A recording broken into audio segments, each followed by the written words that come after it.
لاہور پہنچنے کے بعد اس کے لیے اگلا مرحلہ کسی کی مدد حاصل کرنا تھا، مگر کس کی؟ وہ ہاسٹل نہیں جا سکتی تھی، وہ جویریہ اور باقی لوگوں سے رابطہ نہیں کر سکتی تھی کیونکہ اس کے گھر والے اس کی دوستوں سے واقف تھے اور چند گھنٹوں میں وہ اسے لاہور میں ڈھونڈنے والے تھے، بلکہ ہو سکتا ہے اب تک اس کی تلاش شروع ہو چکی ہو، اور اس صورتحال میں ان لوگوں سے رابطہ کرنا خطرے سے خالی نہیں تھا۔ اس کے لیے صبیحہ کی صورت میں واحد آپشن رہ جاتا تھا، مگر وہ اس بات سے واقف نہیں تھی کہ وہ ابھی پشاور سے واپس آئی تھی یا نہیں۔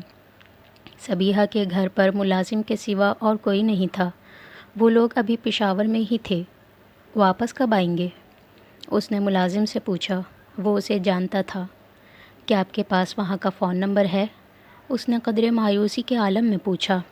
جی، وہاں کا فون نمبر میرے پاس ہے، ملازم نے اس سے کہا۔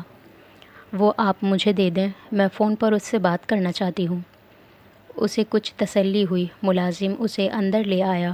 ڈرائنگ روم میں اسے بٹھا کر اس نے وہ نمبر لا دیا۔ اس نے موبائل پر وہیں بیٹھے بیٹھے صبیحہ کو رنگ کیا۔ فون پشاور میں گھر کے کسی فرد نے اٹھایا تھا اور اسے بتایا کہ صبیحہ باہر گئی ہوئی ہے۔ امامہ نے فون بند کر دیا۔ صبیحہ سے میری بات نہیں ہو سکی، میں کچھ دیر بعد اسے دوبارہ فون کروں گی، اس نے پاس کھڑے ملازم سے کہا۔ تب تک میں یہیں بیٹھوں گی۔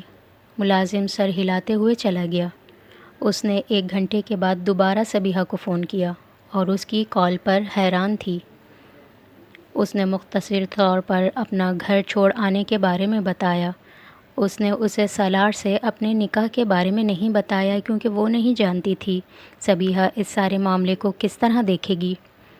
امامہ، تمہارے لیے سب سے بہتر یہ ہے کہ تم اس معاملے میں کورٹ سے رابطہ کرو، تبدیلی مذہب کے حوالے سے پروٹیکشن مانگو، صبیحہ نے اس کی ساری گفتگو سننے کے بعد کہا۔ میں یہ کرنا نہیں چاہتی۔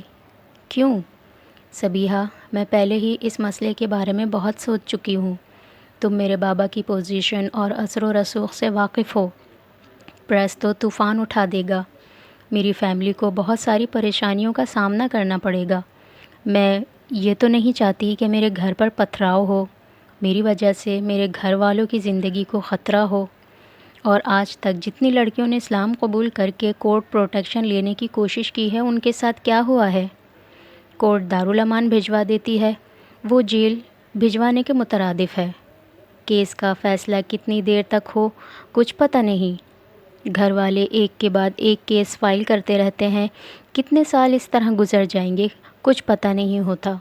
اگر کسی کو کورٹ آزاد رہنے کی اجازت دے بھی دے تو وہ لوگ اتنے مسئلے کھڑے کرتے رہتے ہیں کہ بہت ساری لڑکیاں واپس گھر والوں کے پاس چلی جاتی ہیں۔ میں نہ تو دارالامان میں اپنی زندگی برباد کرنا چاہتی ہوں، نہ ہی لوگوں کی نظروں میں آنا چاہتی ہوں۔ میں نے خاموشی کے ساتھ گھر چھوڑا ہے اور میں اسی خاموشی کے ساتھ اپنی زندگی گزارنا چاہتی ہوں۔ میں تمہاری بات سمجھ سکتی ہوں امامہ، لیکن مسائل تو تمہارے لیے ابھی بھی کھڑے کیے جائیں گے۔ وہ تمہیں تلاش کرنے کے لیے ایڑی چوٹی کا زور لگا دیں گے، اور ان لوگوں کے لیے مسائل پیدا ہوں گے جو تمہیں پناہ دیں گے، اور وہ جب تمہیں ڈھونڈنا شروع کریں گے تو مجھ تک پہنچنا تو ان کے لیے بہت آسان ہوگا۔ تمہاری مدد کر کے ہمیں بہت خوشی ہوگی، مگر میرے ابو یہی چاہیں گے کہ مدد چھپ کر کرنے کے بجائے کھل کر کی جائے، اور کورٹ اس معاملے میں یقیناً تمہارے حق میں اپنا فیصلہ دے گا۔ تم ابھی میرے گھر پر ہی رہو، میں اس بارے میں ملازم کو کہہ دیتی ہوں، اور آج میں ابو سے بات کرتی ہوں، ہم کوشش کریں گے کل لاہور واپس آ جائیں۔ امامہ نے ملازم کو بلا کر فون اس کے حوالے کر دیا۔ صبیحہ نے ملازم کو کچھ ہدایات دیں اور پھر رابطہ منقطع ہو گیا۔ میں صبیحہ بی بی کا کمرہ کھول رہا ہوں، آپ وہاں چلی جائیں، ملازم نے اس سے کہا۔ وہ صبیحہ کے کمرے میں چلی آئی، مگر اس کی تشویش اور پریشانی میں اضافہ ہو گیا تھا۔ وہ صبیحہ کے نقطہ نظر کو سمجھ سکتی تھی۔ وہ یقیناً یہ نہیں چاہتی تھی کہ خود صبیحہ اور اس کی فیملی پر کوئی مصیبت آئے۔ اس سارے معاملے میں صبیحہ کے اندیشے درست تھے۔ اگر ہاشم مبین کو یہ پتہ چل جاتا کہ اسے صبیحہ کی فیملی نے پناہ دی تھی تو وہ ان کے جانی دشمن بن جاتے۔ شاید اس لیے صبیحہ نے اس سے قانون کی مدد لینے کے لیے کہا تھا، مگر یہ راستہ اس کے لیے زیادہ دشوار تھا۔ جماعت کے اتنے بڑے لیڈر کی بیٹی کا اس طرح مذہب چھوڑ دینا، پوری جماعت کے منہ پر تماچے کے مترادف تھا، اور وہ جانتے تھے کہ اس سے پورے ملک میں جماعت اور خود ان کے خاندان کو کتنی زک پہنچے گی، اور وہ اس بے عزتی سے بچنے کے لیے کس حد تک جا سکتے تھے امامہ جانتی نہیں تھی، مگر اندازہ کر سکتی تھی۔ وہ صبیحہ کے کمرے میں داخل ہو رہی تھی جب اس کے ذہن میں ایک جھماکے کے ساتھ سیدہ مریم سبت علی کا خیال آیا تھا۔ وہ صبیحہ کی دوست اور کلاس فیلو تھی۔ وہ اس سے کئی بار ملتی رہی تھی۔ ایک بار صبیحہ کے گھر پر ہی مریم کو اس کے قبول اسلام کا پتہ چلا تھا۔ وہ شاید صبیحہ کی واحد دوست تھی جسے صبیحہ نے امامہ کے بارے میں بتا دیا تھا، اور مریم بہت حیران نظر آئی تھی۔ تمہیں اگر کبھی میری کسی مدد کی ضرورت ہوئی تو مجھے ضرور بتانا، بلکہ بلا جھجک میرے پاس آ جانا، اس نے بڑی گرم جوشی کے ساتھ امامہ سے ہاتھ ملاتے ہوئے کہا۔ بعد میں بھی امامہ سے ہونے والی ملاقاتوں میں وہ ہمیشہ اس سے اسی گرم جوشی کے ساتھ ملتی رہی تھی۔ وہ نہیں جانتی تھی کہ اسے اس کا خیال کیوں آیا تھا، یا وہ کس حد تک اس کی مدد کر سکتی تھی، مگر اس وقت اس نے اس سے بھی رابطہ کرنے کا فیصلہ کیا۔ اس نے موبائل سے فون کرنا چاہا، مگر موبائل کی بیٹری ختم ہو چکی تھی۔ اس نے اسے ریچارج کرنے کے لیے لگایا اور خود لاؤنج میں آ کر اپنی ڈائری سے مریم کا نمبر ڈائل کرنے لگی۔ فون ڈاکٹر سبت علی نے اٹھایا تھا۔ میں مریم سے بات کرنا چاہتی ہوں، میں اس کی دوست ہوں، اس نے اپنا تعارف کروایا۔ اس نے پہلی بار مریم کو فون کیا تھا۔ میں بات کرواتا ہوں۔ انہوں نے فون ہولڈ رکھنے کا کہا۔ کچھ سیکنڈ کے بعد امامہ نے دوسری طرف مریم کی آواز سنی۔ ہیلو ہیلو مریم، میں امامہ بات کر رہی ہوں۔ امامہ ہاشم؟ مریم نے حیرانی سے پوچھا۔ ہاں، مجھے تمہاری مدد کی ضرورت ہے۔ وہ اسے اپنے بارے میں بتاتی گئی۔ دوسری طرف مکمل خاموشی تھی۔ جب اس نے بات ختم کی تو مریم نے کہا، تم اس وقت کہاں ہو؟ میں صبیحہ کے گھر پر ہوں، مگر صبیحہ کے گھر پر کوئی نہیں ہے۔ صبیحہ پشاور میں ہے۔ اس نے صبیحہ کے ساتھ ہونے والی گفتگو کے بارے میں اسے نہیں بتایا۔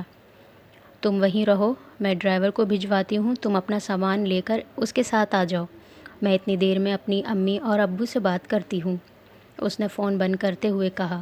یہ صرف اتفاق تھا کہ اس نے ڈاکٹر سبت علی کے گھر کی جانے والی کال سالار کے موبائل سے نہیں کی تھی، ورنہ سکندر عثمان ڈاکٹر سبت علی کے گھر بھی پہنچ جاتے، اور اگر امامہ کو یہ خیال آ جاتا کہ وہ موبائل کے بل سے اسے ٹریس آؤٹ کرنے کی کوشش کریں گے تو وہ لاہور آ کر ایک بار بھی موبائل استعمال نہ کرتی۔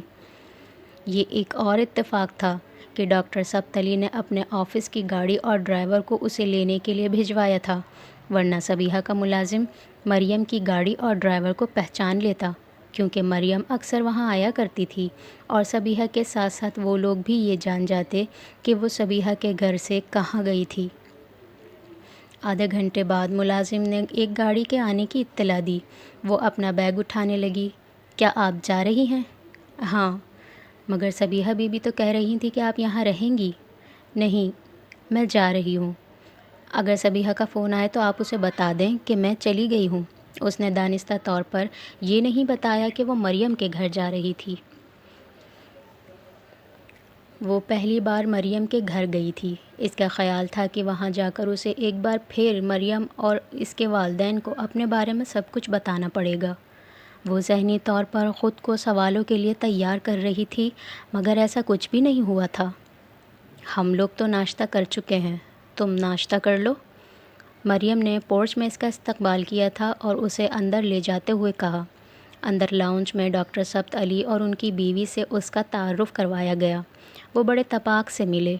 امامہ کے چہرے پر اتنی سراسیمگی اور پریشانی تھی کہ ڈاکٹر سبت علی کو اس پر ترس آیا۔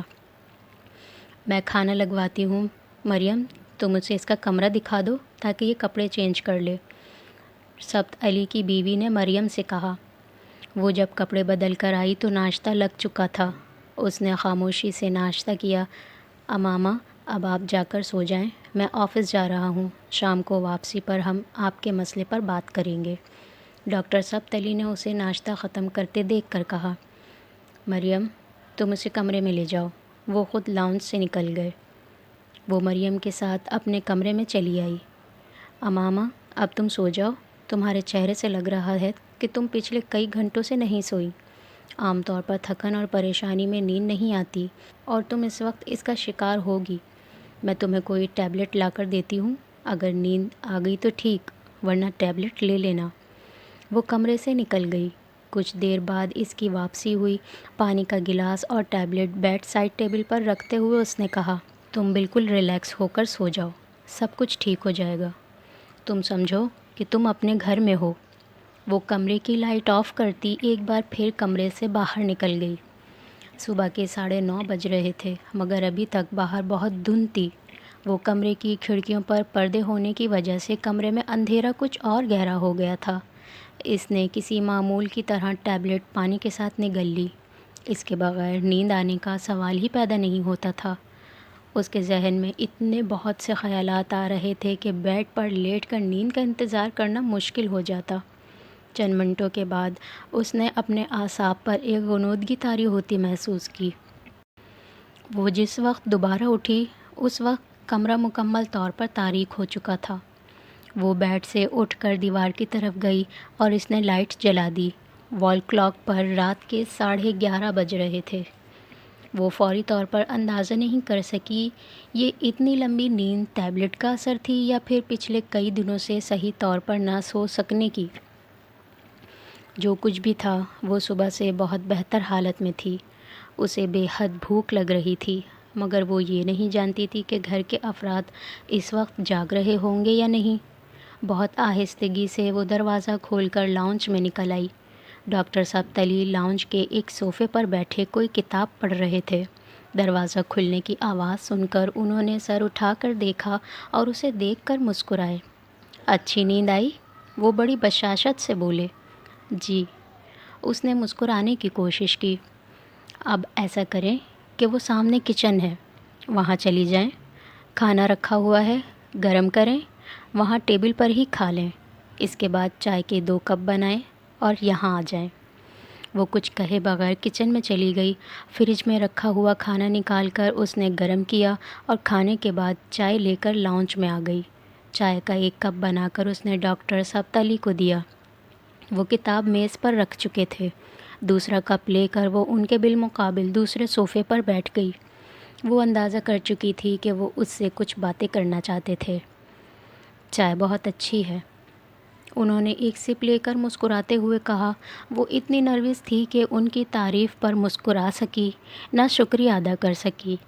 وہ صرف انہیں دیکھتی رہی۔ امامہ، آپ نے جو فیصلہ کیا ہے اس کے صحیح ہونے میں کوئی دو رائے نہیں ہو سکتی، مگر فیصلہ بہت بڑا ہے اور اتنے بڑے فیصلے کرنے کے لیے بہت ہمت کی ضرورت ہوتی ہے، خاص طور پر اس کم عمری میں۔ مگر بعض دفعہ فیصلے کرنے کے لیے اتنی جرأت کی ضرورت نہیں ہوتی جتنی ان پر قائم رہنے کے لیے ہوتی ہے۔ آپ کو کچھ عرصے بعد اس کا اندازہ ہوگا۔ وہ بڑے ٹھہرے ہوئے لہجے میں کہہ رہے تھے۔ میں آپ سے یہ جاننا چاہتا ہوں کہ کیا مذہب کی تبدیلی کا فیصلہ صرف مذہب کے لیے ہے یا کوئی اور وجہ بھی ہے؟ وہ چونک کر انہیں دیکھنے لگی۔ میرا خیال ہے مجھے صحیح واضح طور پر یہ سوال پوچھنا چاہیے۔ کہیں ایسا تو نہیں کہ آپ کسی لڑکے میں دلچسپی رکھتی ہیں اور اس کے کہنے پر یا اس کے لیے آپ نے گھر سے نکلنے کا فیصلہ کیا ہو یا مذہب بدلنے کا؟ اس سوال کا جواب دینے سے پہلے یہ مت سوچنا کہ اگر ایسی کوئی وجہ ہوگی تو میں آپ کو برا سمجھوں گا یا آپ کی مدد نہیں کروں گا۔ میں یہ صرف اس لیے پوچھ رہا ہوں کہ اگر ایسا ہوا تو پھر مجھے اس لڑکے سے اور اس کے گھر والوں سے بھی ملنا ہوگا۔ ڈاکٹر سبت علی اب سوالیہ نظروں سے اسے دیکھ رہے تھے۔ اس وقت امامہ کو پہلی بار مریم سے اتنی دیر سے رابطہ کرنے پر پچھتاوا ہوا۔ اگر سالار کی بجائے ڈاکٹر سبت جلال سے یا اس کے گھر والوں سے بات کرتے تو شاید… اس نے بوجھل دل سے نفی میں سر ہلا دیا۔ ایسا کچھ نہیں ہے۔ کیا آپ کو واقعی یقین ہے کہ ایسا کچھ نہیں ہے؟ انہوں نے ایک بار پھر پرسکون انداز میں اس سے کہا۔ جی، میں نے اسلام کسی لڑکے کے لیے قبول نہیں کیا۔ وہ اس بار جھوٹ نہیں بول رہی تھی۔ اس نے اسلام واقعی جلال انصل کے لیے قبول نہیں کیا تھا۔ پھر آپ کو اندازہ ہونا چاہیے کہ آپ کو کتنی پریشانیوں کا سامنا کرنا پڑے گا۔ مجھے اندازہ ہے آپ کے والد ہاشم مبین صاحب سے میں واقف ہوں۔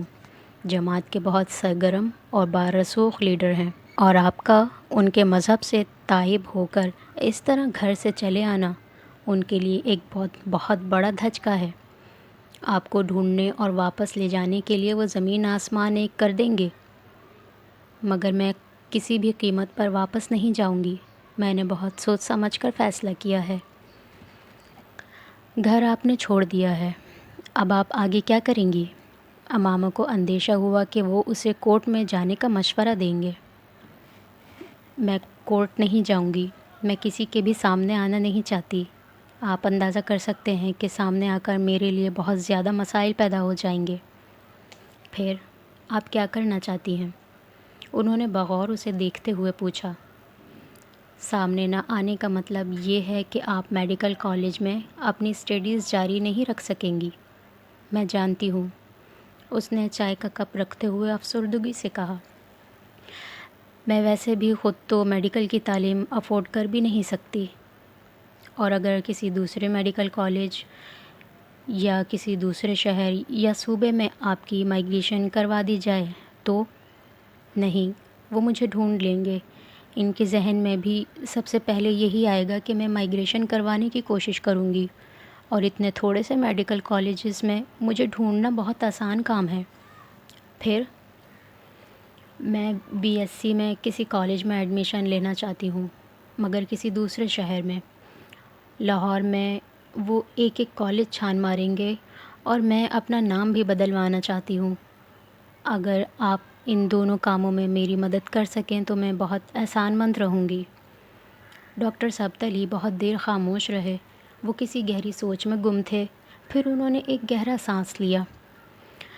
امامہ، ابھی کچھ عرصہ آپ کو یہیں رہنا چاہیے۔ پہلے تو یہ دیکھنا ہے کہ آپ کے گھر والے آپ کی تلاش میں کیا کیا طریقے اختیار کرتے ہیں۔ چند ہفتے انتظار کرتے ہیں، پھر دیکھتے ہیں آگے کیا کرنا ہے۔ آپ اس گھر میں بالکل محفوظ ہیں۔ آپ کو اس حوالے سے کوئی پریشانی نہیں ہونی چاہیے۔ آپ کورٹ میں نہیں جانا چاہتی، میں آپ کو اس کے لیے مجبور بھی نہیں کروں گا، اور آپ کو یہ ڈر نہیں ہونا چاہیے کہ کوئی یہاں تک آ جائے گا یا آپ کو زبردستی یہاں سے لے جائے گا۔ آپ کے ساتھ کوئی بھی کسی بھی طرح کی زبردستی نہیں کر سکتا۔ انہوں نے اس رات اسے بہت سی تسلیاں دی تھیں۔ اسے ڈاکٹر سبت علی کی شکل دیکھ کر بھی اختیار ہاشم مبین یاد آتے رہے۔ وہ بوجھل دل کے ساتھ اپنے کمرے میں چلی گئی۔ دوسرے دن ڈاکٹر سبت علی شام 5 بجے کے قریب اپنے آفس میں آئے تھے۔ صاحب آپ کو اپنی اسٹڈی میں بلا رہے ہیں۔ وہ اس وقت مریم کے ساتھ کچن میں تھی جب ملازم نے آ کر اسے پیغام دیا۔ آؤ امامہ، بیٹھو۔ اسٹڈی کے دروازے پر دستک دے کر اندر داخل ہونے پر ڈاکٹر سبت علی نے اس سے کہا۔ وہ اپنی ٹیبل کی ایک دراز سے کچھ پیپرز نکال رہے تھے۔ وہ وہاں رکھی ایک کرسی پر بیٹھ گئی۔ آج میں نے کچھ معلومات کروائی ہیں آپ کے بارے میں، کہ آپ کے گھر والے آپ کی تلاش میں کہاں تک پہنچے ہیں اور کیا کر رہے ہیں۔ انہوں نے دروازہ بند کرتے ہوئے کہا۔ یہ سالار سکندر کون ہے؟ ان کے اگلے سوال نے اس کے دل کی دھڑکن کو چند لمحوں کے لیے روک دیا تھا۔ وہ اب کرسی پر بیٹھے اسے بغور دیکھ رہے تھے۔ اس کے چہرے کی فک ہوتی ہوئی رنگت نے انہیں بتا دیا کہ وہ نام امامہ کے لیے اجنبی نہیں تھا۔ سالار ہمارے ساتھ والے گھر میں رہتا ہے، اس نے اٹکتے ہوئے کہا۔ اس نے میری بہت مدد کی ہے گھر سے نکلنے میں۔ اسلام آباد سے لاہور مجھے وہی چھوڑ کر گیا تھا۔ وہ دانستہ رک گئی۔ کیا اس کے ساتھ نکاح کے بارے میں بھی بتانا چاہیے؟ وہ گومگوں تھی۔ آپ کے والد نے اس کے خلاف FIR درج کروائی ہے، آپ کے اغوا کرنے کے الزام میں۔ امامہ کے چہرے کی رنگت اور زرد ہو گئی۔ اسے توقع نہیں تھی کہ سالار سکندر اتنی جلدی پکڑا جائے گا، اور اب اس کے گھر والے یقیناً جلال انصر تک بھی پہنچ جائیں گے، اور وہ نکاح، اور اس کے بعد کیا وہ یہاں آ جائیں گے؟ کیا وہ پکڑا گیا؟ بے اختیار اس کے منہ سے نکلا۔ نہیں، یہ ٹریس آؤٹ کر لیا گیا تھا کہ وہ اس رات کسی لڑکی کے ساتھ لاہور تک آیا تھا، لیکن اس کا اصرار یہ ہے کہ وہ آپ نہیں تھیں، کوئی دوسری لڑکی تھی، اس کی کوئی گرل فرینڈ، اور اس نے اس کا ثبوت بھی دے دیا ہے۔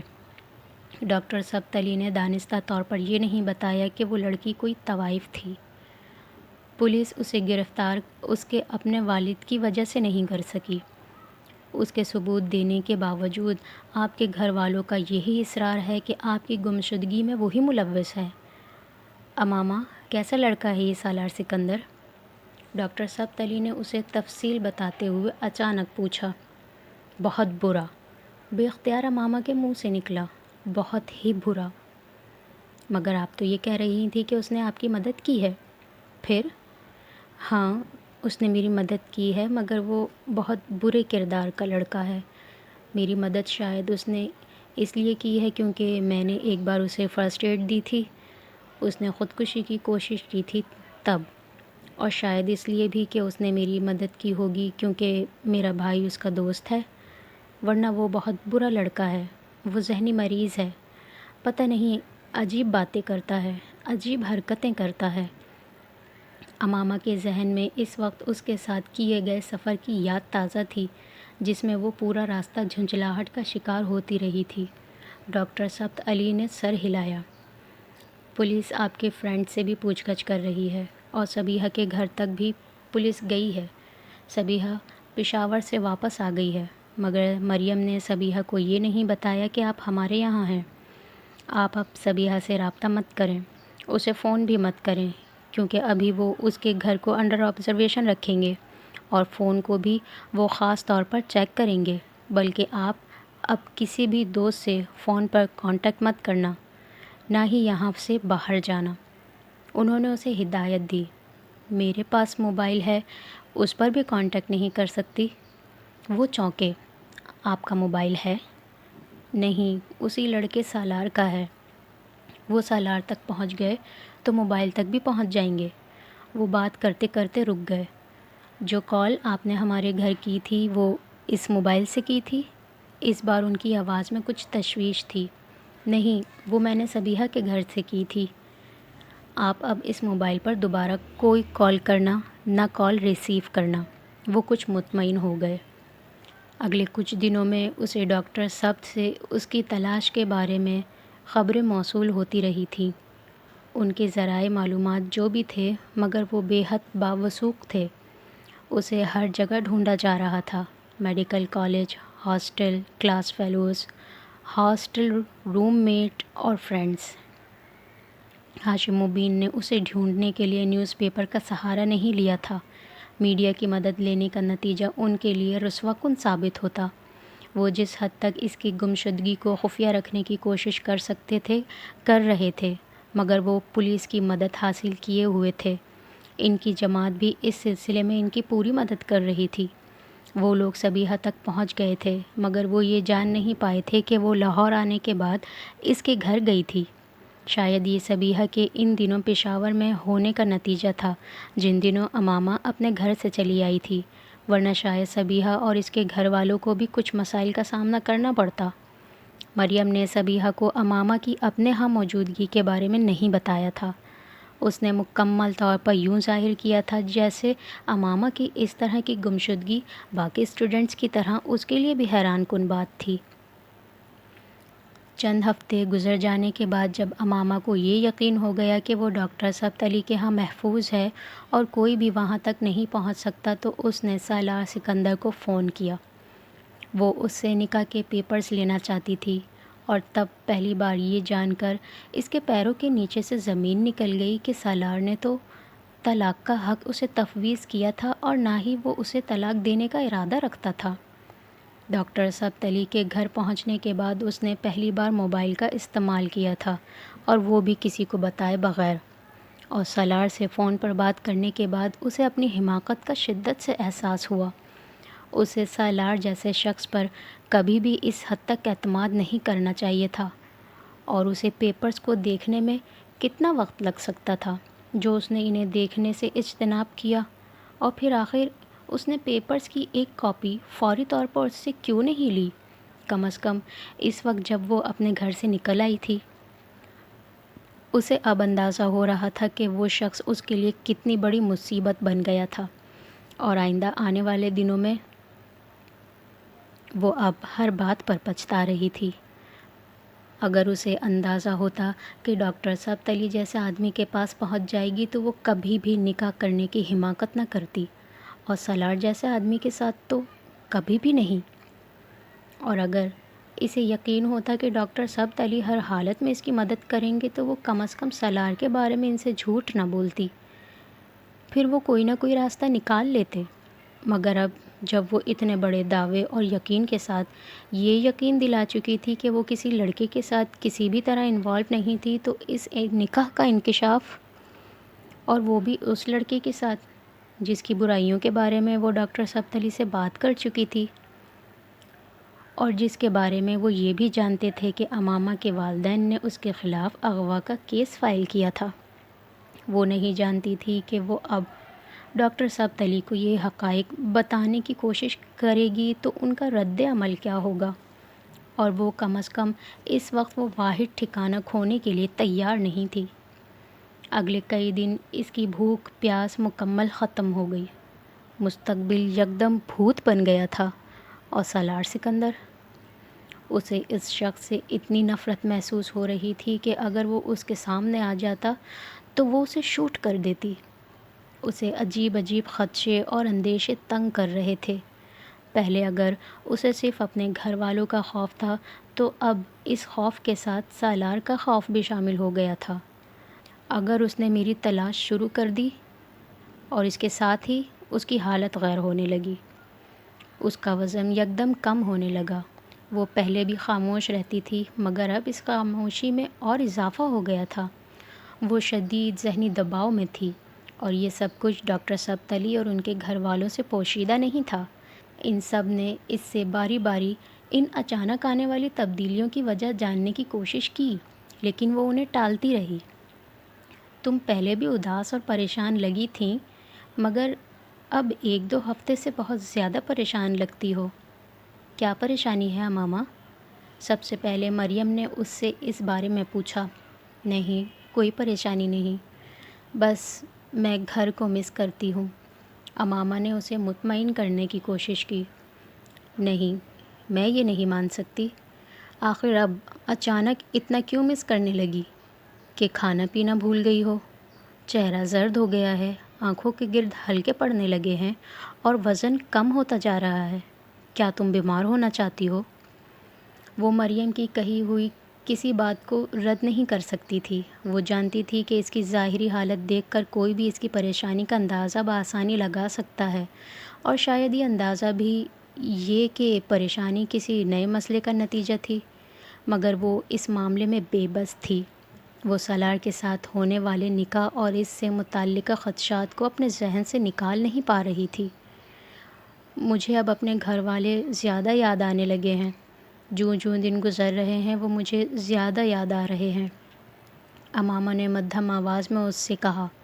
اور یہ جھوٹ نہیں تھا، اسے واقعی اب گھر والے پہلے سے زیادہ یاد آنے لگے تھے۔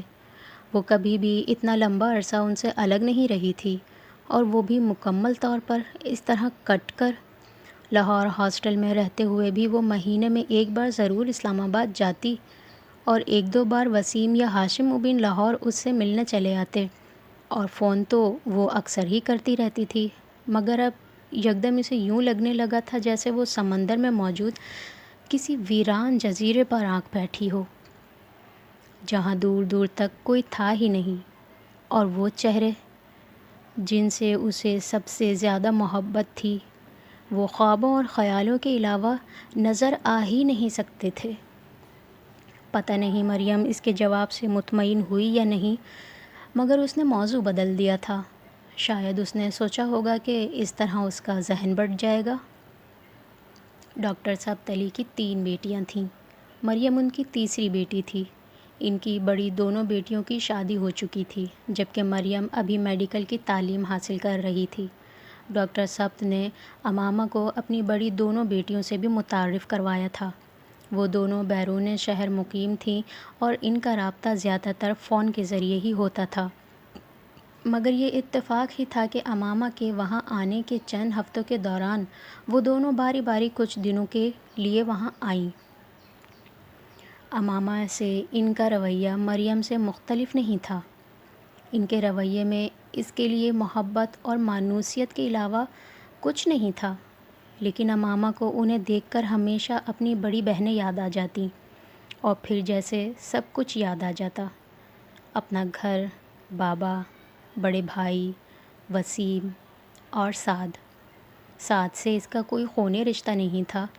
ان کی جماعت کے بااثر خاندان اپنے گھروں میں اولاد ہونے کے باوجود بے سہارا بچوں میں سے کسی ایک لڑکے کو گود لینے لگے تھے۔ یہ اپنی جماعت کے افراد کی مستقبل میں تعداد بڑھانے کے لیے کوششوں کا ایک ضروری حصہ تھا۔ ایسا بچہ ہمیشہ عام مسلمانوں کے بچوں میں سے ہی ہوتا اور ہمیشہ لڑکا ہوتا۔ سعد بھی اسی سلسلے میں بہت چھوٹی عمر میں اس کے گھر آیا تھا۔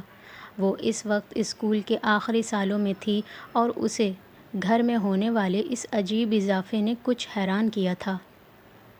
ہم لوگوں نے اللہ تعالیٰ کے احسانات کا شکر ادا کرنے کے لیے سعد کو گود لیا ہے، تاکہ ہم بھی دوسرے لوگوں پر احسانات کر سکیں اور نیکی کا یہ سلسلہ جاری رہے۔ اس کی امی نے اس کے استفسار پر اسے بتایا، تم سمجھو وہ تمہارا چھوٹا بھائی ہے۔ تب اسے اپنے بابا اور امی پر بہت فخر ہوا تھا۔ وہ کتنے عظیم لوگ تھے کہ ایک بے سہارا بچے کو اچھی زندگی دینے کے لیے گھر لے آئے تھے، اسے اپنا نام دے رہے تھے، اللہ کی عطا کردہ نعمتوں کو اس کے ساتھ بانٹ رہے تھے۔ اس نے تب غور نہیں کیا تھا کہ ایسا ہی ایک بچہ اس کے تایا اعظم کے گھر پر بھی کیوں تھا، ایسا ہی ایک بچہ اس کے چھوٹے چچا کے گھر پر کیوں تھا، ایسے ہی بہت سے دوسرے بچے ان کے جاننے والے کچھ اور با اثر خاندانوں کے گھروں پر کیوں تھے۔ اس کے لیے بس یہی کافی تھا کہ وہ ایک اچھا کام کر رہے تھے۔ ان کی جماعت ایک اچھے کام کی ترویج کر رہی تھی۔ یہ اس نے بہت بعد جانا کہ اس اچھے کام کی حقیقت کیا تھی۔ سعد اس سے بہت مانوس تھا۔ اس کا زیادہ وقت امامہ کے ساتھ ہی گزرتا تھا۔ وہ شروع کے کئی سال امامہ کے کمرے میں اس کے بیڈ پر ہی سوتا رہا۔ اسلام قبول کر لینے کے بعد میڈیکل کالج سے جب بھی وہ واپس آتی، وہ سعد کو حضرت محمد صلی اللہ علیہ وآلہ وسلم کے بارے میں بتاتی رہتی۔ وہ اتنا چھوٹا تھا کہ کسی چیز کو منطقی طریقے سے نہیں سمجھایا جا سکتا تھا، مگر وہ اس سے صرف ایک ہی بات کہتی رہی، جیسے اللہ ایک ہوتا ہے، اسی طرح ہمارے پیغمبر محمد صلی اللہ علیہ وآلہ وسلم بھی ایک ہی ہیں، ان سا کوئی اور نہیں ہو سکتا۔ وہ اسے ساتھ یہ تاکید بھی کرتی رہتی کہ وہ ان دونوں کی آپس کی باتوں کے بارے میں کسی کو بھی نہیں بتائے، اور امامہ یہ بھی جانتی تھی کہ اس کی یہ کوشش بیکار تھی۔ سعد کو بھی بچپن ہی سے مذہبی اجتماعات میں لے جایا جانے لگا اور وہ اس اثر کو قبول کر رہا تھا۔ وہ ہمیشہ یہ سوچتی کہ وہ میڈیکل کی تعلیم کے بعد سعد کو لے کر اپنے گھر والوں سے الگ ہو جائے گی، اور وہ یہ بھی جانتی تھی کہ یہ کس قدر مشکل کام تھا۔ اس نے گھر سے بھاگتے ہوئے بھی سعد کو اپنے ساتھ لے جانے کا سوچا تھا، مگر یہ کام ناممکن تھا۔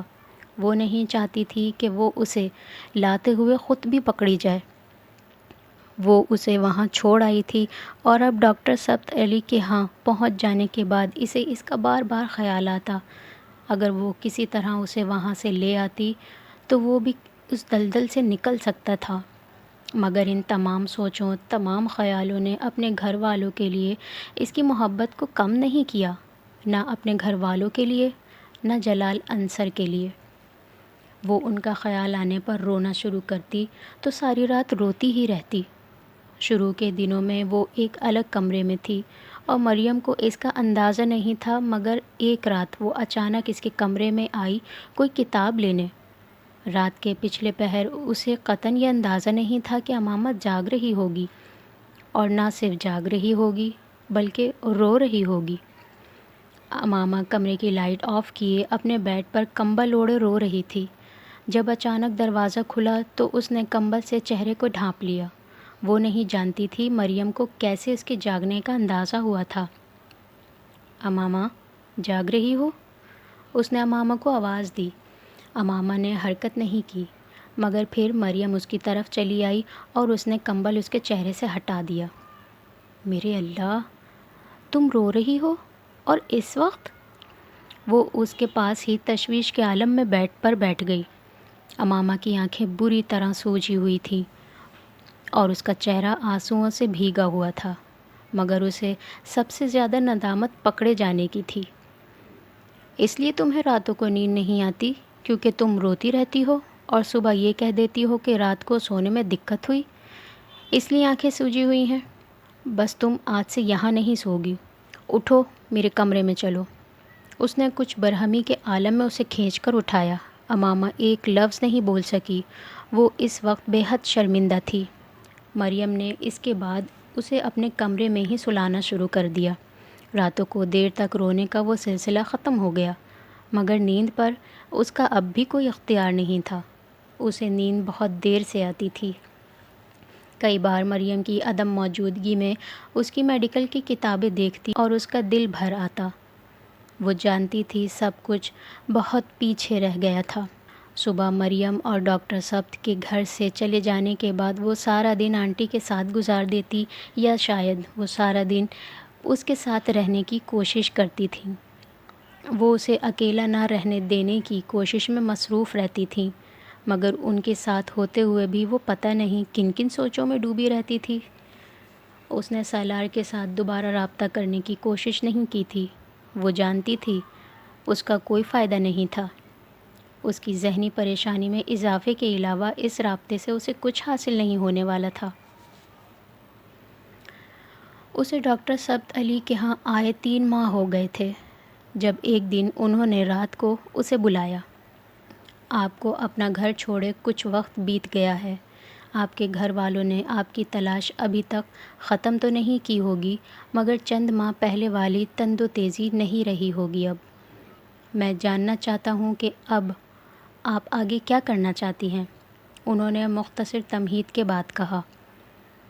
میں نے آپ کو بتایا تھا میں اسٹڈیز جاری رکھنا چاہتی ہوں۔ وہ اس کی بات پر کچھ دیر خاموش رہے، پھر انہوں نے کہا، امامہ آپ نے اپنی شادی کے بارے میں کیا سوچا ہے؟ وہ ان سے اس سوال کی توقع نہیں کر رہی تھی۔ شادی؟ کیا مطلب؟ وہ بے اختیار ہکلائی۔ آپ جن حالات سے گزر رہی ہیں ان میں آپ کے لیے سب سے بہترین راستہ شادی ہی ہے۔ کسی اچھی فیملی میں شادی ہو جانے سے آپ اس عدم تحفظ کا شکار نہیں رہیں گی جس کا شکار آپ ابھی ہیں۔ میں چند اچھے لڑکوں اور فیملیز کو جانتا ہوں، میں چاہتا ہوں ان میں سے کسی کے ساتھ آپ کی شادی کر دی جائے۔ وہ بالکل سفید چہرے کے ساتھ انہیں چپ چاپ دیکھتی رہی۔ وہ ان کے پاس آنے سے بہت پہلے اپنے لیے اسی حل کو منتخب کر چکی تھی، اور اسی ایک حل کو ڈھونڈتے ڈھونڈتے وہ سالار سکندر سے نکاح کی حماقت کر چکی تھی۔ اس وقت اگر وہ سالار سکندر سے نکاح نہ کر چکی ہوتی تو وہ بلا حیل و حجت ڈاکٹر ثبت علی کی بات ماننے پر تیار ہو جاتی۔ وہ جانتی تھی ان حالات میں کسی اچھی فیملی میں شادی اسے کتنی اور کن مصیبتوں سے بچا سکتی تھی۔ اس نے آج تک کبھی خود مختار زندگی نہیں گزاری تھی۔ وہ ہر چیز کے لیے اپنی فیملی کی محتاج رہی تھی، اور وہ یہ تصور کرتے ہوئے بھی خوفزدہ رہتی تھی کہ آخر وہ کب اور کس طرح صرف اپنے بلبوتے پر زندگی گزار سکے گی۔ مگر سالار سے وہ نکاح اس کے گلے کی ایسی ہڈی بن گیا تھا جسے وہ نہ نگل سکتی تھی اور نہ اگل سکتی تھی۔ نہیں، میں شادی نہیں کرنا چاہتی۔ کیوں؟ اس کے پاس اس سوال کا جواب موجود تھا، مگر حقیقت بتانے کے لیے حوصلہ نہیں تھا۔ ڈاکٹر ثبت علی اس کے بارے میں کیا سوچتے؟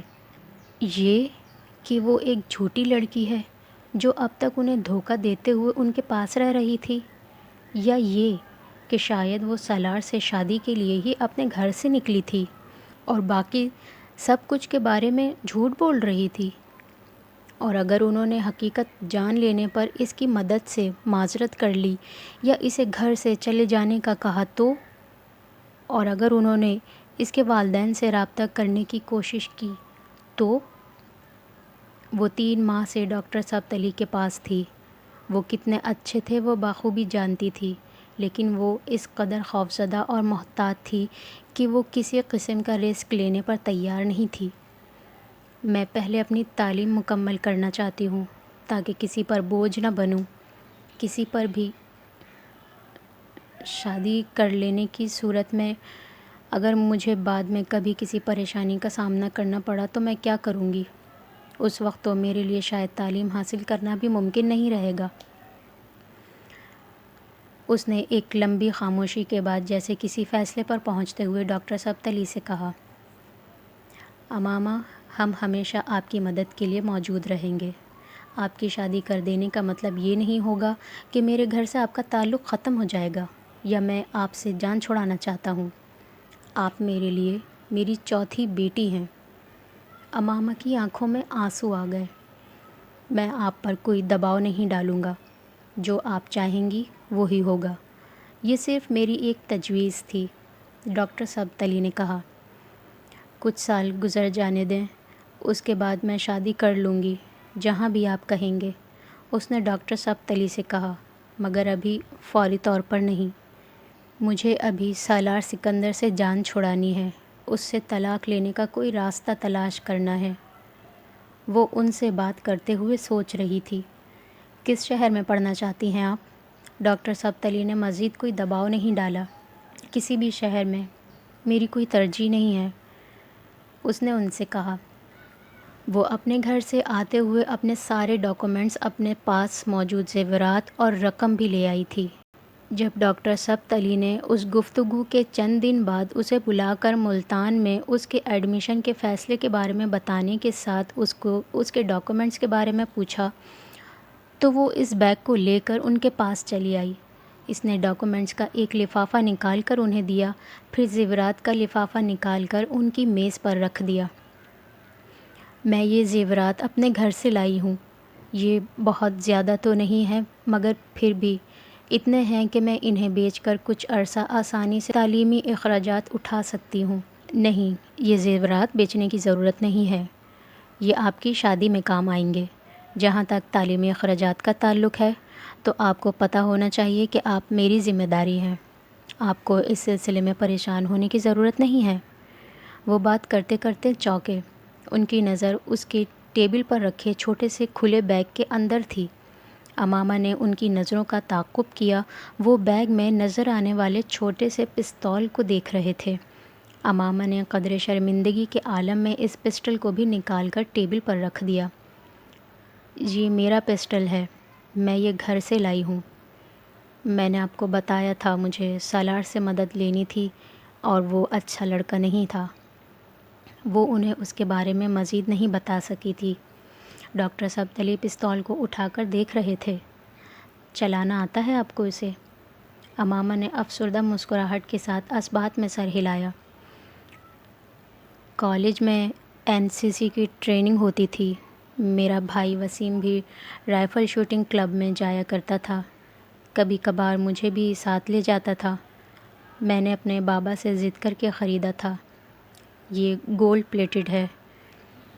وہ ان کے ہاتھ میں پکڑے پستول کو دیکھتے ہوئے مدھم آواز میں کہہ رہی تھی، آپ کے پاس اس کا لائسنس ہے؟ ہے، مگر وہ ساتھ لے کر نہیں آئی۔ پھر آپ اسے یہیں رہنے دیں، ملتان ساتھ لے کر نہ جائیں، زیورات کو لاکر میں رکھوا دیتے ہیں۔ امامہ نے سر ہلا دیا۔ وہ چند ماہ کے بعد ملتان اپنی اسٹڈیز کے سلسلے کو ایک بار پھر جاری رکھنے کے لیے آ گئی تھی۔ ایک شہر سے دوسرے شہر، دوسرے سے تیسرے شہر، ایک ایسا شہر جس کے بارے میں اس نے کبھی خواب میں بھی نہیں سوچا تھا، مگر اس نے تو خواب میں اور بہت کچھ نہیں سوچا تھا۔ کیا اس نے کبھی یہ سوچا تھا کہ وہ 20 سال کی عمر میں ایک بار پھر BSc میں داخلہ لے گی؟ اس عمر میں جب لڑکیاں BSc کر چکی ہوتی ہیں۔ کیا اس نے کبھی یہ سوچا تھا کہ وہ اپنی مرضی سے میڈیکل کالج چھوڑ دے گی؟ کیا اس نے کبھی یہ سوچا تھا کہ وہ اپنے والدین کے لیے کبھی اس قدر تکلیف اور شرمندگی کا باعث بنے گی؟ کیا اس نے کبھی یہ سوچا تھا کہ وہ اسجد کے بجائے کسی اور سے محبت کرے گی اور پھر اس سے شادی کے لیے یوں پاگلوں کی طرح کوشش کرے گی؟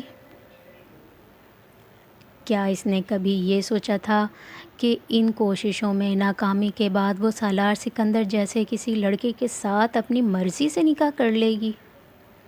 اور کیا اس نے یہ سوچا تھا کہ ایک بار گھر سے نکل جانے کے بعد اسے ڈاکٹر سبتلی کے گھرانے جیسا گھر مل سکے گا؟ اسے باہر کی دنیا میں پھرنے کی عادت نہیں تھی اور اسے باہر کی دنیا میں پھرنا نہیں پڑا تھا۔ اپنے گھر سے نکلتے وقت اس نے اللہ سے اپنی حفاظت کی بے تحاشا دعائیں مانگی تھیں۔ اس نے دعائیں کی تھیں کہ اسے در بدر نہ پھرنا پڑے۔ وہ اتنی بولڈ نہیں تھی کہ وہ مردوں کی طرح ہر جگہ دندناتی پھرتی، اور واقعی نہیں جانتی تھی کہ جب اسے اپنے چھوٹے چھوٹے کاموں کے سلسلے میں خود جگہ جگہ پھرنا پڑے گا، ہر طرح کے مردوں اور لوگوں کا سامنا کرنا پڑے گا، تو وہ کیسے کرے گی؟ وہ بھی اس صورت میں جب کہ اس کے پیچھے فیملی بیک گراؤنڈ نام کی کوئی چیز نہیں رہی تھی۔ وہ اپنی فیملی کے سائے کے نیچے لاہور آ کر میڈیکل کالج میں پڑھنا اور آگے تعلیم حاصل کرنے کے لیے باہر جانے کے خواب دیکھنا اور بات تھی۔ تب اس کے لیے کوئی مالی مسائل نہیں تھے، اور ہاشم مبین احمد کے پاس اتنی دولت اور اثر و رسوخ تھا کہ صرف ہاشم مبین احمد کے نام کا حوالہ کسی بھی شخص کو اس سے بات کرتے ہوئے مرعوب اور محتاط کر دینے کے لیے کافی تھا۔ گھر سے نکلنے کے بعد اسے جس ماحول کے سامنے کا خدشہ تھا، اس ماحول کا سامنا اسے نہیں کرنا پڑا تھا۔ پہلے سالار اسے بخیریت لاہور چھوڑ گیا تھا، اور اس کے بعد ڈاکٹر سبتلی تک رسائی، جس کے بعد اسے اپنے چھوٹے بڑے کسی کام کے لیے کسی دقت کا سامنا نہیں کرنا پڑا تھا۔ ڈاکومنٹس میں نام کی تبدیلی، ملتان میں ایڈمیشن، ہاسٹل میں رہائش کا انتظام، اس کے تعلیمی اخراجات کی ذمہ داری، وہ اس ایک نعمت کے لیے اللہ کا جتنا شکر ادا کرتی وہ کم تھا۔ کم از کم اسے کسی برے ماحول میں بقا کی جنگ لڑنے کے لیے جگہ جگہ دھکے کھانے نہیں پڑے تھے۔ وہ ملتان چلی آئی۔ یہ اس کے لیے زندگی کے ایک نئے دور کا آغاز تھا، ایک مشکل اور تکلیف دہ دور۔ وہ ہاسٹل میں رہ رہی تھی اور وہ عجیب زندگی تھی۔ بعض دفعہ اسے اسلام آباد میں اپنا گھر اور خاندان کے لوگ اتنی شدت سے یاد آتے کہ اس کا دل چاہتا وہ بھاگ کر ان کے پاس چلی جائے۔ بعض دفعہ وہ بغیر کسی وجہ کے رونے لگتی۔ بعض دفعہ اس کا دل چاہتا وہ جلال انصر سے رابطہ کرے، اسے وہ بے تحاشا یاد آتا۔ وہ بی ایس سی کر رہی تھی، اور اس کے ساتھ بی ایس سی کرنے والی لڑکیاں وہی تھیں جو ایف ایس سی میں میرٹ لسٹ پر نہیں آ سکی تھیں، اور اب وہ بی ایس سی کرنے کے بعد میڈیکل کالج میں جانے کی خواہش مند تھیں۔ میڈیکل کالج، ڈاکٹر، اس کے لیے بہت عرصے تک یہ دونوں الفاظ نشتر بنے رہے۔ کئی بار وہ اپنے ہاتھوں کی لکیروں کو دیکھ کر حیران ہوتی رہتی۔ آخر وہاں کیا تھا جو ہر چیز کو مٹھی کی ریت بنا رہا تھا؟ کئی بار اسے جویریہ سے کی جانے والی اپنی باتیں یاد آتیں۔ میں اگر ڈاکٹر نہیں بن سکی تو میں تو زندہ ہی نہیں رہ سکوں گی، مر جاؤں گی۔ وہ حیران ہوتی، وہ مری تو نہیں تھی، اسی طرح زندہ تھی۔ پاکستان کی سب سے مشہور آئی اسپیشلسٹ۔ سب کچھ ایک خواب ہی رہا تھا۔ وہ ہر چیز کے اتنے پاس تھی، وہ ہر چیز سے اتنا دور تھی۔ اس کے پاس گھر نہیں تھا، اس کے پاس گھر والے نہیں تھے، اس کے پاس اسجد نہیں تھا، میڈیکل کی تعلیم نہیں تھی، جلال بھی نہیں تھا۔ وہ زندگی کی ان آسائشوں سے ایک جھٹکے ہی میں محروم ہو گئی تھی جن کی وہ عادی تھی، اور اس کے باوجود وہ زندہ تھی۔ امامہ کو کبھی اندازہ نہیں تھا کہ وہ اس قدر بہادر تھی، یا کبھی ہو سکتی تھی، مگر وہ ہو گئی تھی۔ وقت گزرنے کے ساتھ ساتھ اس کی تکلیف میں کمی ہونا شروع ہو گئی تھی، یوں جیسے اسے صبر آ رہا تھا۔ اللہ کے بعد شاید زمین پر یہ سبت علی تھے جن کی وجہ سے وہ آہستہ آہستہ سنبھلنے لگی تھی۔ مہینے میں ایک بار ویکینڈ پر وہ ان کے پاس لاہور آتی۔ وہ وقتاً فوقتاً اسے ہاسٹل فون کرتے رہتے، اسے کچھ نہ کچھ بھجواتے رہتے۔ ان کی بیٹیاں اور بیوی بھی اس کا بہت خیال رکھتے۔ وہ ان کے نزدیک ان کے گھر کا ایک فرد بن چکی تھی۔ اگر یہ لوگ نہ ہوتے تو میرا کیا ہوتا؟ وہ کئی بار سوچتی۔ ملتان میں اپنے قیام کے دوران بھی اس نے سالار کو کبھی اپنے ذہن سے فراموش نہیں کیا تھا۔ تعلیم کا سلسلہ باقاعدہ طور پر شروع کرنے کے بعد وہ ایک بار اس سے رابطہ کرنا چاہتی تھی، اور اگر وہ پھر اسے طلاق دینے سے انکار کر دیتا تو وہ بالآخر ڈاکٹر ثبت علی کو اس تمام معاملے کے بارے میں بتا دینا چاہتی تھی۔ اور سالار سے رابطہ اس نے بی ایس سی کے امتحانات سے فارغ ہونے کے بعد لاہور آنے سے پہلے کیا۔ اپنے پاس موجود سالار کے موبائل کا استعمال وہ بہت پہلے ترک کر چکی تھی۔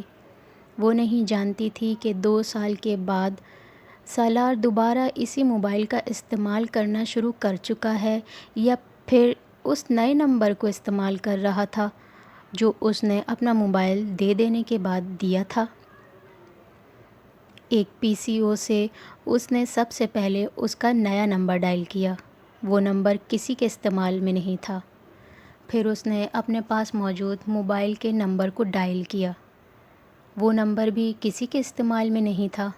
اس کا واضح مطلب یہی تھا کہ اب وہ کوئی اور نمبر لیے ہوئے تھا، اور وہ نمبر اس کے پاس نہیں تھا۔ اس نے بالآخر گھر کا نمبر ڈائل کیا۔ کچھ دیر تک بیل ہوتی رہی، پھر فون اٹھا لیا۔ ہیلو، کسی عورت نے دوسری طرف سے کہا۔ ہیلو، میں سالار سکندر سے بات کرنا چاہتی ہوں، امامہ نے کہا۔ سالار صاحب سے؟ آپ کون بول رہی ہیں؟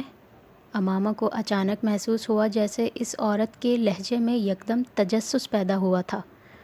امامہ کو پتہ نہیں کیوں اس کی آواز شناسا لگی۔ اس سے پہلے کہ وہ کچھ کہتی، اچانک اس عورت نے بڑی پرجوش آواز میں کہا، امامہ بی بی، آپ امامہ بی بی ہیں؟ ایک کرنٹ کھا کر امامہ نے بے اختیار کریڈل دبا دیا۔ وہ کون تھی جس نے اسے صرف آواز سے پہچان لیا تھا؟ اتنے سالوں بعد بھی، اور اتنی جلدی، وہ بھی سالار سکندر کے گھر پر۔ کچھ دیر اس کے ہاتھ کانپتے رہے۔ وہ پی سی او کے اندر والے کیبن میں تھی اور کچھ دیر ریسیور اسی طرح ہاتھ میں لیے بیٹھی رہی۔ جو بھی ہو، مجھے ڈرنے کی ضرورت نہیں۔ میں اسلام آباد سے اتنی دور ہوں کہ یہاں مجھ تک کوئی نہیں پہنچ سکتا۔ مجھے خوفزدہ ہونے کی ضرورت نہیں۔ اس نے سوچا اور پی سی او کے مالک کو ایک بار پھر کال ملانے کے لیے کہا۔ فون کی گھنٹی بجنے پر اس بار فون اٹھا لیا گیا، مگر اس بار بولنے والا کوئی مرد تھا اور وہ سالار نہیں تھا۔ یہ وہ آواز سنتے ہی جان گئی تھی۔ میں سالار سکندر سے بات کرنا چاہتی ہوں۔ آپ امامہ ہاشم ہیں؟ مرد نے کھردری آواز میں کہا۔ اس بار امامہ کو کوئی شوق نہیں لگا۔ جی۔ دوسری طرف خاموشی چھا گئی۔ آپ ان سے میری بات کروا دیں؟ یہ ممکن نہیں ہے، دوسری طرف سے کہا۔ کیوں؟ سالار زندہ نہیں ہے۔ کیا؟ بے اختیار امامہ کے حلق سے نکلا۔ وہ مر گیا۔ وہ مر گیا؟ ہاں۔ کب؟ اس بار مرد خاموش رہا۔ آپ سے آخری بار ان کا رابطہ کب ہوا؟ اس کے سوال کا جواب دینے کے بجائے اس آدمی نے کہا، چند سال پہلے، 2.5 سال پہلے، 1 سال پہلے اس کی ڈیتھ ہوئی ہے۔ آپ امامہ نے کچھ بھی اور سننے سے پہلے فون بند کر دیا۔ کچھ کہنے اور سننے کی ضرورت نہیں تھی۔ وہ آزاد ہو چکی تھی۔ وہ جانتی تھی کہ ایک انسان کے طور پر اسے اس کی موت پر افسوس ہونا چاہیے تھا، مگر اسے کوئی افسوس نہیں تھا۔ اگر اس نے اس طرح اسے طلاق دینے سے انکار نہ کیا ہوتا تو یقیناً اس کے لیے دکھ محسوس کرتی، مگر اس وقت 2.5 سال کے بعد اسے بے اختیار سکون اور خوشی کا احساس ہو رہا تھا۔ وہ تلوار جو اس کے سر پر لٹکی ہوئی تھی وہ غائب ہو چکی تھی۔ اسے اب ڈاکٹر ثبت علی کو کچھ بھی بتانے کی ضرورت نہیں تھی۔ وہ صحیح معنوں میں آزاد ہو چکی تھی۔ وہ اس کا وہاں ہاسٹل میں آخری دن تھا۔ اور اس رات اس نے سالار سکندر کے لیے بخشش کے لیے دعائیں کیں۔ وہ اس کی موت کے بعد اسے معاف کر چکی تھی اور وہ اس کی موت پر بے پناہ خوش تھی۔ اس سے فون پر بات کرنے والی وہی ملازمہ تھی جو سالار کے ساتھ ساتھ اس کے گھر میں بھی کام کرتی رہی تھی، اور اس نے امامہ کی آواز کو فوراً پہچان لیا تھا۔ امامہ کے فون بند کرتے ہی وہ کچھ اضطراب اور جوش و خروش کے عالم میں سکندر عثمان کے پاس پہنچ گئی۔ یہ ایک اتفاق ہی تھا کہ اس دن طبیعت کی خرابی کی وجہ سے وہ گھر پر ہی تھے۔ ابھی کچھ دیر پہلے ایک لڑکی کا فون آیا تھا، وہ سالار صاحب سے بات کرنا چاہتی تھی۔ تو تم بات کروا دیتی؟ سکندر عثمان قدرے لاپرواہی سے بولے۔ یہ اتفاق ہی تھا کہ سالار بھی ان دنوں پاکستان آیا ہوا تھا اور گھر پر موجود تھا۔ ملازمہ کچھ ہچکچائی۔ صاحب جی، وہ امامہ بی بی تھیں۔ سکندر عثمان کے ہاتھ سے چائے کا کپ چھوٹتے چھوٹتے بچا۔ وہ یکدم حواس باختہ نظر آنے لگے۔ امامہ ہاشم؟ ہاشم کی بیٹی؟ ملازمہ نے اثبات میں سر ہلا دیا۔ سکندر عثمان کا سر گھومنے لگا۔ تو کیا سالار ہر ایک کو بے وقوف بنا رہا ہے؟ وہ ابھی تک امامہ کے ساتھ رابطے میں ہے اور وہ جانتا ہے وہ کہاں ہے، تو پھر یقیناً وہ اس سے ملتا بھی رہا ہوگا۔ انہوں نے بے اختیار سوچا۔ اس نے تمہیں خود اپنا نام بتایا؟ انہوں نے چائے کا کپ ایک طرف رکھتے ہوئے کہا۔ نہیں، میں نے ان کی آواز پہچان لی اور جب میں نے ان کا نام لیا انہوں نے فون بند کر دیا۔ ملازمہ نے سکندر عثمان کو بتایا۔ مگر مجھے یقین ہے وہ انہی کی آواز تھی۔ مجھے کم از کم اس بارے میں کوئی دھوکہ نہیں ہو سکتا۔ اس سے پہلے کہ سکندر عثمان کچھ کہتے انہوں نے فون کی گھنٹی سنی، مگر اس بار وہ ڈرائنگ روم میں موجود ایکسٹینشن کی طرف پڑ گئے اور انہوں نے فون اٹھا لیا۔ دوسری طرف موجود لڑکی ایک بار پھر سالار سکندر کا پوچھ رہی تھی۔ ان کے استفسار پر اس نے یہ تسلیم کر لیا تھا کہ وہ امامہ ہاشم ہی تھی۔ وہ نہیں جانتے تھے کیوں، مگر بے اختیار ان کے دل میں آیا کہ وہ اسے سالار کے مرنے کی خبر دے دیں تاکہ وہ دوبارہ کبھی ان کے گھر فون نہ کرے۔ انہیں اس سے بات کر کے یہ اندازہ تو ہو ہی چکا تھا کہ وہ بہت عرصے سے سالار کے ساتھ رابطہ نہیں کر سکی ہے اور اس کے پاس ان کے بیان کی صداقت کو پرکھنے کا کوئی ذریعہ نہیں تھا۔ وہ دوبارہ رابطہ نہ کرتی تو ان کی جان اس سے ہمیشہ کے لیے چھوٹ سکتی تھی۔ وہ ابھی تک اس ایک سال کو اپنے ذہن سے نکال نہیں سکے تھے جب امامہ کی گمشدگی کے فوراً بعد سالار پر شبہ ہونے کی وجہ سے ہاشم مبین نے ان کے لیے ہر قسم کی پریشانی کھڑی کی تھی۔ بہت سے سرکاری دفاتر جہاں پہلے ان کی فرم کی فائلز بہت آسانی سے نکل آتی تھیں، مہینوں پھنسی رہیں۔ ان کے گھر دھمکی آمیز کالز اور خط آتے رہے۔ کئی لوگوں نے بالواسطہ طور پر ان پر دباؤ ڈالا کہ وہ ہاشم مبین احمد کی بیٹی کی واپسی کے لیے ان کی مدد کریں۔ ایک لمبے عرصے تک سالار کی نگرانی کی گئی اور نگرانی کا یہ سلسلہ صرف پاکستان ہی نہیں، باہر بھی جاری رہا۔ مگر جب کسی طرح بھی امامہ سے اس کے رابطے کا کوئی ثبوت یا سراغ نہیں ملا تو رفتہ رفتہ یہ تمام سرگرمیاں ختم ہو گئیں۔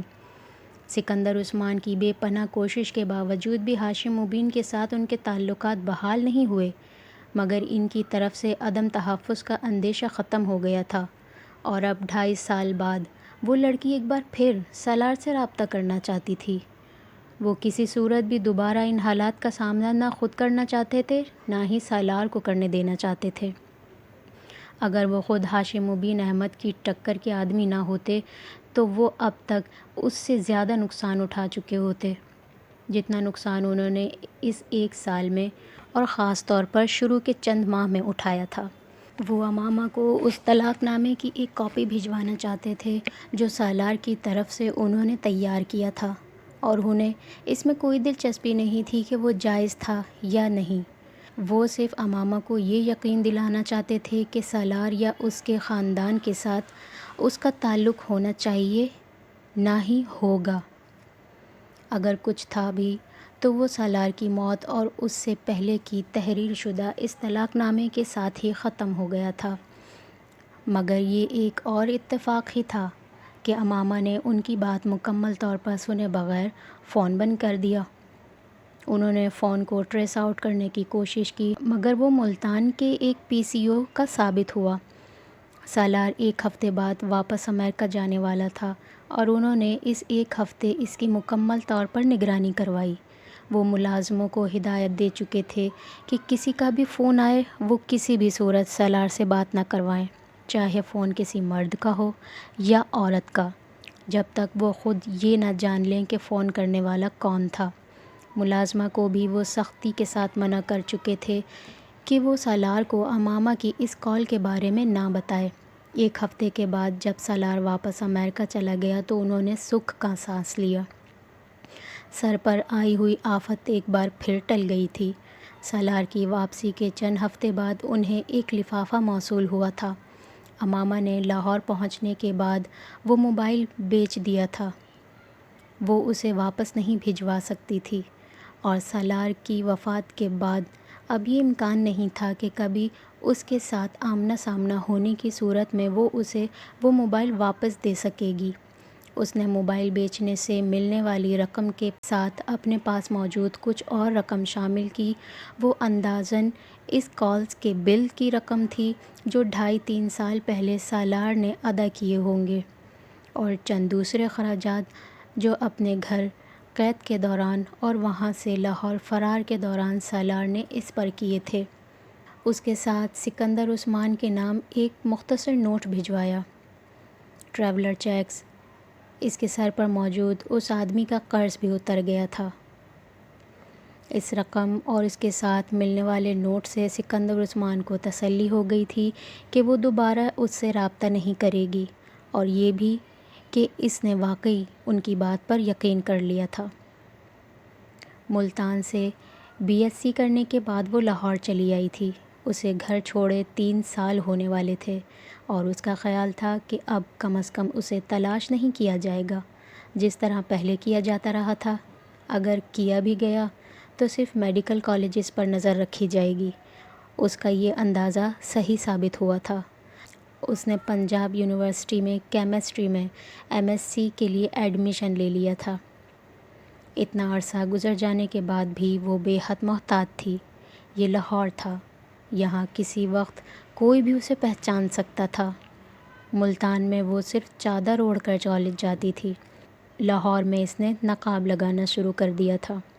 لاہور میں دوبارہ واپسی کے بعد وہ ڈاکٹر ثبت علی کے ساتھ نہیں رہی تھی، وہ سعیدہ اماں کے پاس رہنے لگی تھی۔